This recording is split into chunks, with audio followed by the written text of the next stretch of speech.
This is a journey of a 53-year-old housewife who was bedridden since many years due to rheumatoid arthritis, which had destroyed her hip joint as well as her knee joint. She faced extreme difficulty in walking.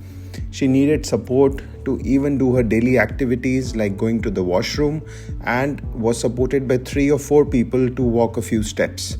She came to us for her assistance and to improve her gait, and we got her knee and hip x-rays done and found her to be suffering from advanced hip and knee osteoarthritis. We went ahead with a staged surgical procedure, doing a total knee replacement and a total hip replacement in a staged manner, and we were able to restore the stability, alignment as well as the movement of both the joints using technology assisted surgery. Her post-surgery x-rays revealed perfect alignment of the hip joint as well as the knee joint, and to our surprise, she had enough willpower to start walking the very next day with the help of a walker.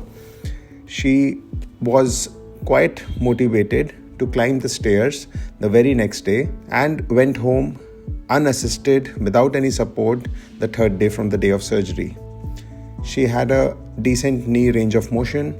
She underwent intensive physiotherapy, rehabilitation with the help of her physiotherapy colleagues, and now she enjoys the freedom of walking without any support, independent, and is ambulatory mobile, and has gained her confidence, which she didn't have for the past many years. This is the power of undergoing an arthroplasty or a joint replacement surgery for the knee and hip whenever someone is suffering from an advanced disease.